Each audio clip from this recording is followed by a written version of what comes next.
Nagpakita ng matinding emosyon si Pangulong Kuting Jr. matapos umanong magsimulang tumindig ang ilang general ng sandatahang lakas laban sa kanyang pamumuno. Sa isang closed-door meeting na kinumpirma ng ilang matataas na opisyal, inilirawan nila si Kuting umalborotong o biglang nagalit nang marinig ang mga ulat ng hindi pagkakaayon ng ilang matataas na opisyal sa loob ng militar. Ayon sa mga source, hindi na raw nananahimik ang ilang general na matagal nang dismayado sa direksyon ng pamahalaan. Isa sa mga pangunahing isyong umunay talamak na katiwalian, kakulangan sa tunay na reforma at ang paglalagay ng ilang opisyal na walang sapat na karanasan sa sensitibong posisyon. Parang sa ilan, ito raw ay simula ng unti-unting pagguho ng kapangyarihan sa kasalukuyang administrasyon kung hindi ito maaagapan. Sa kabila ng mga ulat na nanatiling kalmado ang Malacanang sa kanilang mga opisyal na bahayag at sinasabing kontrolado pa rin nila ang sitwasyon. Subalit, nananawagan ang ilang eksperto ng dialogo at pagbubukas ng komunikasyon sa pagitan ng militar at pamahalaan upang maiwasan ang anumang mas malalang tensyon. Natuloy naming tututukan ang isyong ito dito lamang sa aming himpilan. At yan nga ang balitang ating pakakatutukan. Ngunit bagong lahat, siguraduhin mag-subscribe at ihit ang notification bell para sa patuloy na pagtutok sa mga siglap ng bagong balita sa tunay na boses ng masa.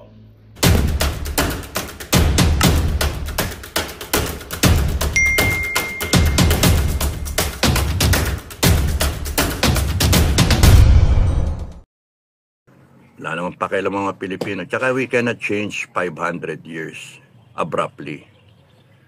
We have to start from within. We have to start from our families. We have to survive muna. Endure, survive, and then think of ways how we're going to change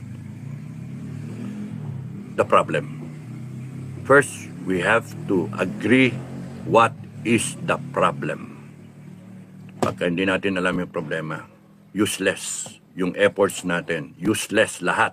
Ilang rally na yung nakaraan. Ilang rally na. Wala eh.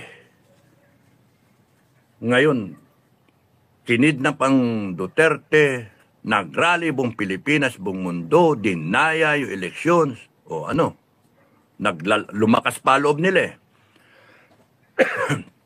Ngayon, kaya yung mga, kung gusto ninyo, sige, anong gagawin nyo? Patayin nyo yung mga hindi mag-rally? Ayaw nga eh. Ayaw nga eh. Because Filipinos are peace-loving people. Filipinos are resilient nga eh. Tinatanggap niya yung tadhana niya eh. You have to change yung mindset. And it will take generations to do that. Unless na you reboot everything. And you have to accept na yun yung solusyon. Otherwise, walang mangyayari sa atin. Paulit-ulit. Paulit-ulit. Pati mga vlogger, paulit-ulit. Wala, hindi magbago. Iyak lang tayo na iyak. So, yun yung message ko, mga kababayan.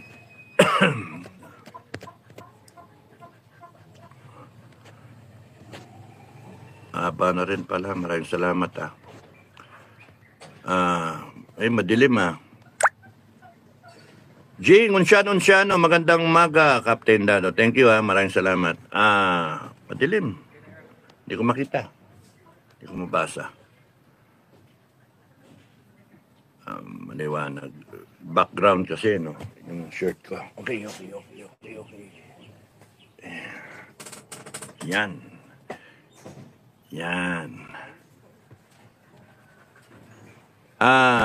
Cebuana, gayud ako. Magandang hapon sa iyo, Cap Dado, watching here from Singapore. Magandang hapon sa inyong lahat. Magandang hapon sa Singapore, Heidi Gutierrez, magandang hapon din po. Christian Cristobal, hi Christian, long time no see. Good PM sir, Dado watching po, mabuhay. Thank you. Ali Gurot, hi sir, morning from California. Are you from Baguio? I'm from Pasig original, but I reside now in Baguio, and probably I'll be residing somewhere else. Sa farm na lang ako. Tatabi ko sa mga kambing para maging maamo sa akin ang mga kambing. At pagka nagka-EDSA People Power, padadala ko 1,000 kambing. No, sisigaw yung mga kambing. Me! Me! Me! Anak ng tokwa. Rosalinda Rivera, magandang araw. Ali Gurot, do you know how to speak Ilocano? Hindi eh. Don't know. Ano? Nagdigos kan? O, di ba? Sagman o. O, di ba? Tapos yung binenta ko ng asawa ko eh. Bastos eh. Kaya nung nagsubigaw ko sa palengke, tinginan yung mga tindera sa akin eh. Unsiano, Jing Unsiano, kamusta kayo? Sir, palagi po nyong ingatan ang kalusugan nyo. God bless you. Thank you, Jing. Thank you. Ningatan naman. So far so good. Nakakyat ako ng bundok eh. Hindi ko maintindihan paano ko nakyat yun. Taas eh. Steep yung climb. No? Bato-bato. Pero nakyat ko. Shoutout, sir. Kamusta ang buhay-buhay? Good health, sir, from New Zealand. Thank you, Bench. Magandang araw. Kamusta sa New Zealand? Alan, ano ito? Borlagdatan. Alan, magandang hapon sa iyo. Alan, oy, matulog ka ng maaga para hindi ka mabuso sa katawan mo. Mahirap yung may sakit sa puso. Hello po, sir. Kap Dado watching from Singapore. Thank you. Kamusta sa mga taga Singapore? Eli Amboy. Bench, mabuhay ang SFJF. Thank you, Bench. Lorraine Mix Vlog said hi. Elizabeth Acero watching from UK. Yung mga nasa abroad na gusto maging member ng SFGF, walang membership fee. Wala. So, mag-member kayo, fill up kayo application, kontakin nyo si Kevin Duldulao. Yung sa Pilipinas na mga gusto mag-member ng SFGF, kontakin nyo si Bravo Mike at saka si Shera Paxtrat, si Bravo Mike, si Commander Musang at saka si Shera Paxtrat, may mga number, tanungin nyo, Kalatariray o kaya kay Kevin Duldulao. Pag hindi kaya nila makasagot kagad, si Tarira yung kontakin nyo, basta malaga, fill up kayo application form. Kumpletuhin niyo application form because one day, I myself might invite you to run a 7-Eleven store o kaya a franchise ng Jollibee o kaya a franchise of Inasal o yung sa Mercury Drug o the generic pharmacy, because we intend to buy franchises, no, and operate them nationwide and globally. So, kung may pera, madali yon. So, maganda yung plano ng SFGF. Malayo ang mararating. So, those who want to follow me, no?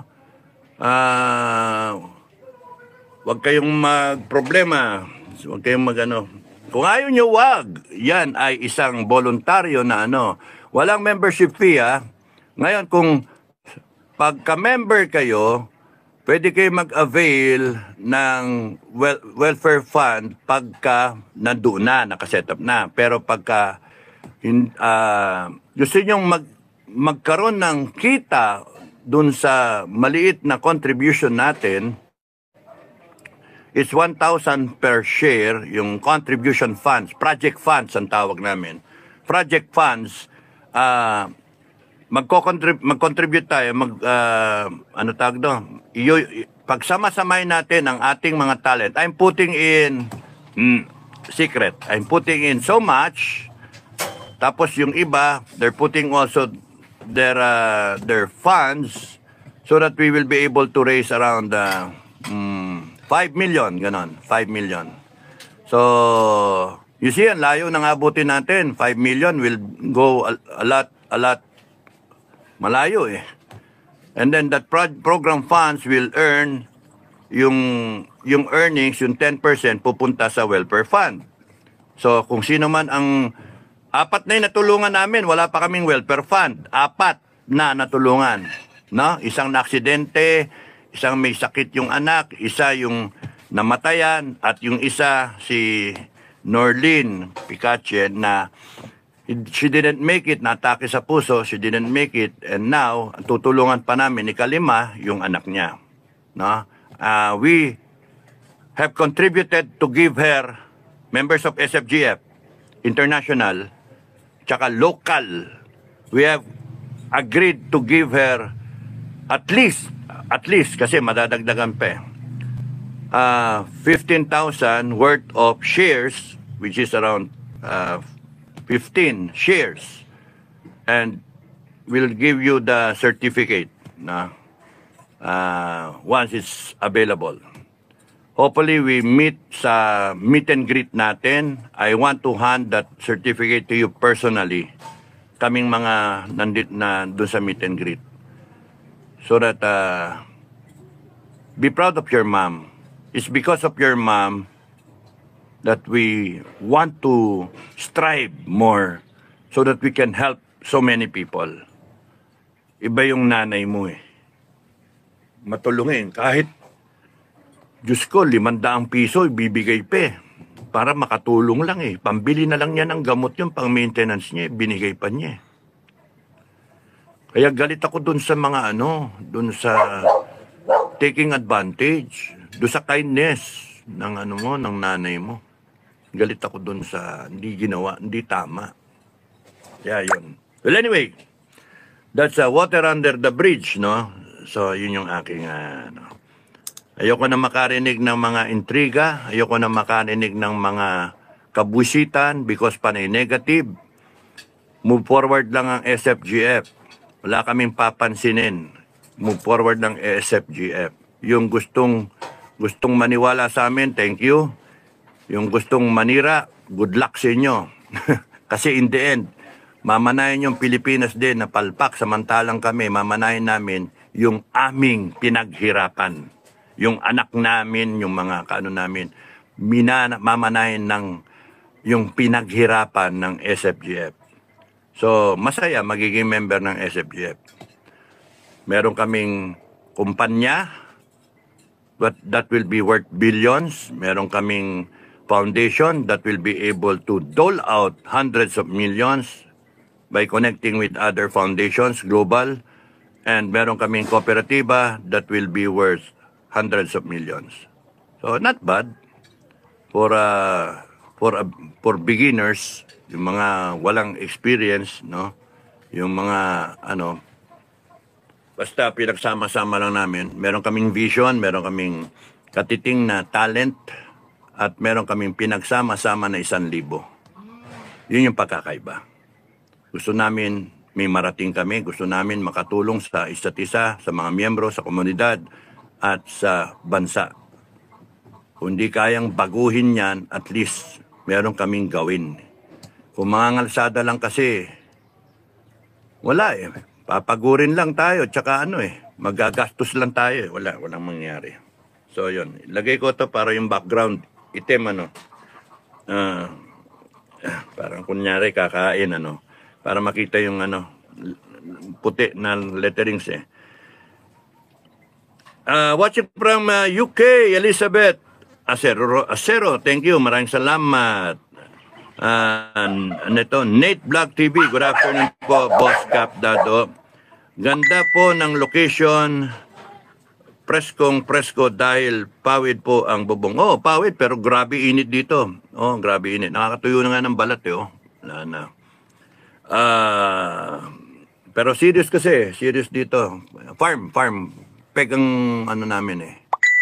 And we're proceeding. Tomorrow, we have mga 30 heads ng 30 heads. We're shooting for 200 eh. Ang galing, no? Shooting for 200. Okay, pagka nanganak yan, 200 yan, 400 yung anak.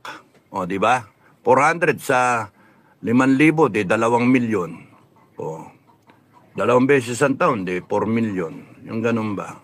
And then we will be able to help. At maibabalik na yung kapital, yun ang gusto kong mangyari, maibalik yung kapital ng bawat shareholder. Kasama ko ron, ng mga in 2 years time, maibalik. No?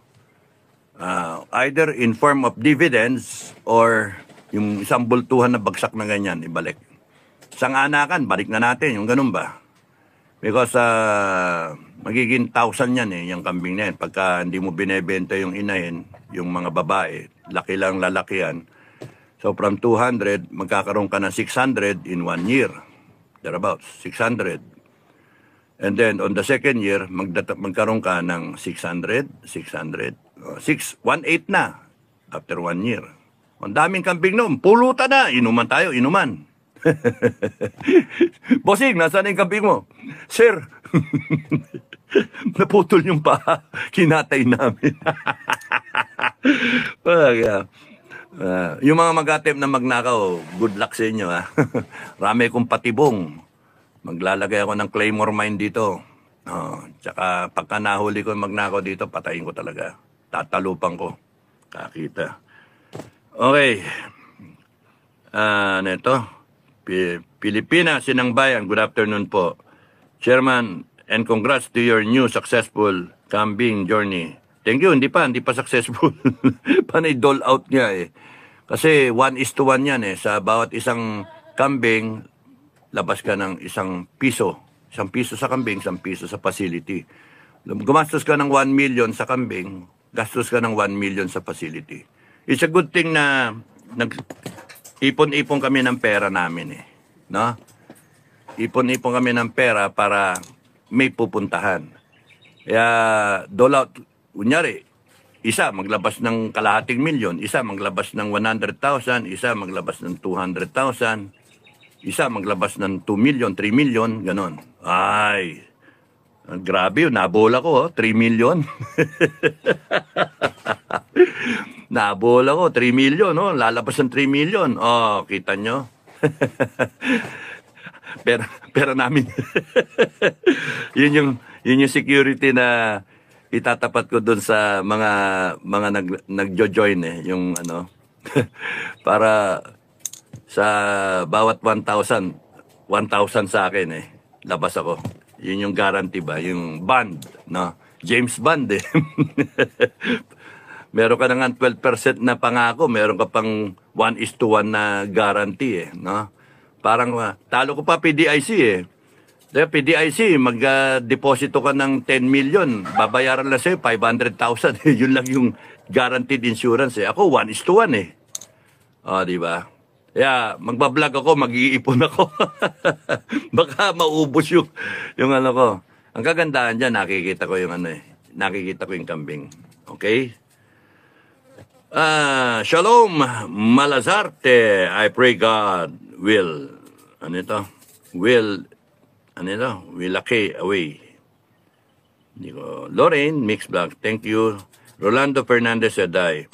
Milagros, alik na. Good afternoon, Sir Dado. Wala pa rin talagang pagbabago. Kaya nga, hindi ka masosolve. Nakakainis Kaya nga sa akin, imbis na naghintay kami, we do something positive, a step forward. Something that will help me, help the members, help our families, help our communities, help the future generations of the members of SFGF. Secure members of SFGF. Because kung hindi kaya ng gobyerno tulungan tayo, ang sa amin sa SFGF, gagawin namin na kami tutulungan namin ang sarili namin. Kaya yung magsasabi na makasarili kami, inan nyo. Inan nyo, hindi kami makasarili. Wise kami. So that, pag kinakailangan na malaking kapital, meron. Huhugutin, hindi yung OFW ka, labas ka, 1 million, maya-maya kasalanan pa ng OFW. Konti yung nilabas. Kaya nga, anak ng toko yung sisisihin pa yung OFW, yun lang ang pera nyo. Hindi. Kaya nga, we have to do it in such a way na we can sustain ourselves. We can sustain our cause. Di ba smart? Di ba brilliant? We can sustain our future. Whether it is the future of just one member or all of the members or our communities or the entire country. O, di ba? We filled in our own candidates. O, sarili namin kandidato mula barangay. Unahin namin, lahat ng barangay, pontuhan namin. Boom! Tayo ninyo, ayun yung baguhin sistema. Kami magbabago ng sistema the legal way. Di ba? Pontuhan namin, lahat ng congressman. Inan nyo, maglagay kami ng matitino. And then we will elect them. They will be in power. We will watch the COMELEC, etc., etc. Because pagka nag-fill kami ng matitinong kandidato sa bawat distrito, panay SFGF na, okay. Okay na okay, di ba? Napago. Bago. Okay, so yun yung mababago natin yung bansa pero hindi kayang baguhin ng isang taon, isang linggo, hindi kaya. Parang ang galing-galing naman, hindi kaya. Hindi nga napag-uusapan kung paano babaguhin. Wala akong nadidinig, nagsasalita. Oo, sadi lang, nagla-live ako. Shh, nagla-live ako. Gusto mo may extra? Gusto nyong baguhin, hindi nyo naman mababago yan, hindi nyo pinag-usapan. Ang tanong nga, paano nyo babaguhin? Hindi nyo mabago eh. Paano nyo ito tama? Yung mali. O anong solusyon? Hindi nga alam kung anong problema eh. Kaya nga, isip-isip kung ano yung tama. John Makahis. Sir Dado, dapat revolutionary form of government para tanggal lahat ang problema. Paano matanggal ang presidente?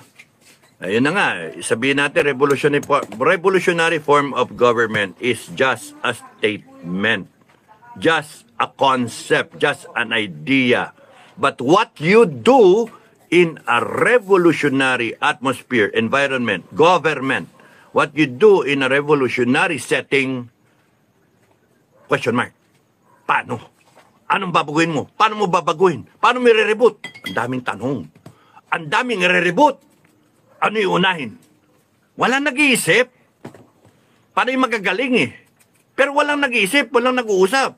So, paano nyo, kunyari mag-people power ngayon, biglang, de-declare revolutionary government. Eh, sino ngayon ang Diyos ko, no? Yun yung problema natin. Wala eh. And then, trial and error ang gagawin. Nakaw! Sakit sa ulo niyan.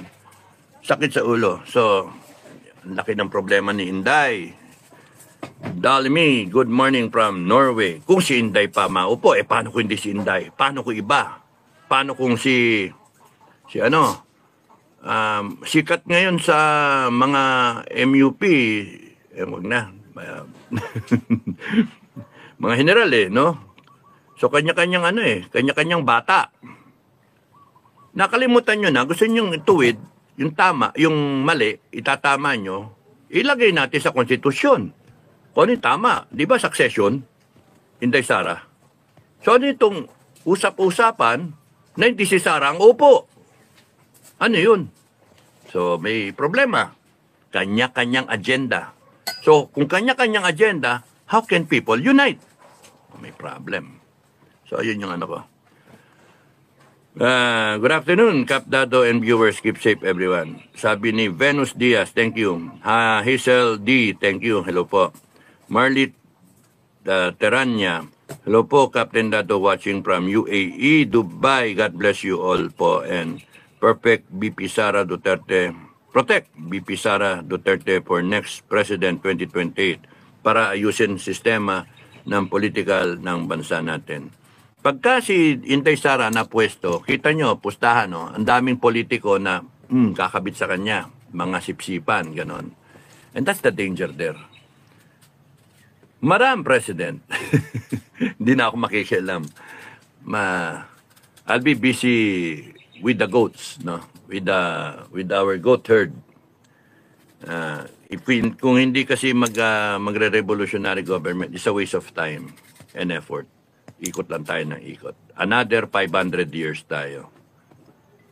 And another 1,000 years, hanggang sa natapos na ang mundo, hindi pa natin nakakamta ng magandang Pilipinas.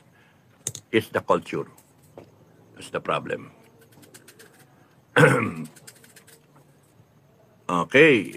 Galaxy, dapat po talaga reboot para umunlad kasi paulit-ulit na lang. Oo nga eh. Ngayon, magpalit tayong gobyerno, magpalit tayo ng leader, ikot ng gulong, question mark yun. Will Inday Sara declare a revolutionary government? Yes or no? If she declares a revolutionary government, with whom? With whom? And then, how? How is she going to reboot everything? Pag-usapan ngayon yan. Ayan, litawan ngayon yung magagaling. Litawan ngayon yung mga sip-sip. Litawan yung mga, no, that's wrong. Yung mga attorney, mga ganon. Pero sa EDSA, ayaw nila lumabas. Kaya nga, kakapikong kayo. Kakainis eh. Well, I'd rather na spend my time na magpastol na lang ako kay sino yung bulugan natin? Si Maximus. Oh. Si Maximus. Oh. So, yun yung Paul Beraiser. Maraming salamat. Galaxy. Venus Diaz. Sis Miso. Paul Beraiser, hi. Orlando Zabala, good evening. Chairman, thank you. Hello to everyone. Take care always and God bless. Maraming salamat. Sweetie Channel, good afternoon, Kap Dado, watching here in Dubai. Thank you. Kamusta kayo sa Dubai? Jean, good afternoon, Chairman, Kap Dado. Thank you. Purisma Concepcion Moran. God bless po, Sir Dado, watching from Hong Kong. Dudes Abad, thank you. Jeffrey Salvador. Ano po ang topic? Punta mo na lang yung umpisa. John Ursua. Magandang hapon po, Kap Dado, watching from Baguio City. Mabuhay ka, Kap. Thank you, John Ursua. Thank you. Jeffrey Salvador. Ano po topic, guys? Jeffrey Salvador. Guys, ano po topic? Manood ka kasi sa umpisa. Pamaya, pagkatapos. Abdul Lahim Noel Sorbano. Oy, si Commander Himas. Ang kultura ng pagnanakaw at pagsasamantala ay matagal nang dumadaloy sa ating lipunan. Yun yung masama eh. Isipin mo, yung mga ating mga Muslim brothers, masyadong they have to go to war para lang stress yung point nila. The country, Mindanao was not conquered because the Muslims fought. Diba? And here they are, relegated to kinaya ng gusto ng sarili niyang gobyerno. And then ngayon, winatak-watak dahil sa pera-pera. Yung mga indigenous peoples natin, hindi nila ma-develop yung lupa nila because they have no access. Ginakaya sila. Yung iba, tinitutulahan pa yung lupa nila. Binibili yung lupa nila. Binubuli sila. Ginagamit pa yung PNP tsaka AFP ng mga politiko. So, Pilipino. That's why we have a culture of hate. Culture of neglect nga eh. Kaya ang sama eh. Unless na we talk about it, we sit down, all the minds, all the proper minds, ano ba talaga gusto nating kultura natin? Pagbaguhin na natin, ang dami nag-influensya sa atin. Ano ba balik tayo doon sa dati. Ano ba talaga yung kultura ng dating Pilipino, yung mga urig? Matino tayo nun eh. Dumating tong mga dayuhang gago eh. Binaboy tayo eh. So ngayon, binababoy natin sarili natin, kapwa Pilipino. Minana nga eh. 500 years in the making. And gusto niyang baguhin, election cheating, fraud, tanggalin yan. Gusto niyang ayusin yung Congress, yung Senate, yung Malacanang na yan, lahat. Ayusin natin lahat, pati droga, komunista, tanggalin. Paano natin babaguhin yun? Entrenched. Sindikato. Tradisyon. Wala eh. Kaya nga, tama si Abdul. Mander Himas, a.k.a. Andy Robles. Good PM po, sir. Kap Dado watching from Cavite. Inabangan ko, topic mo sir, mag-Pilipino, mga sama-sama tayo para sa pagbabago. Ingat and God bless. Hindi man lalabas ang tao. Kung lumabas ang tao, ang tanungin sa sarili nyo, dapat maliwanag kung anong tatahakin natin. Hindi yung lalabas lang dahil sa bugso ng damdamin and then we don't even know. Ano ba babaguhin natin? Leadership lang ba? O yung lahat na itutuwid natin? Kasi yung EDSA 1, EDSA 2, binago yung leadership. Kita nyo, the same baloney ngayon, daya para eleksyon. Inabuso lang tayo, ninakawan tayo. So, may nakakaalam ba kung ano yung babaguhin? Meron ba nagsasabi? May mga politiko ba kayo nadidinig na maliwanag kung ano yung gagawin? Kung meron, pag-usapan. Kung wala, good luck. Good luck. Okay.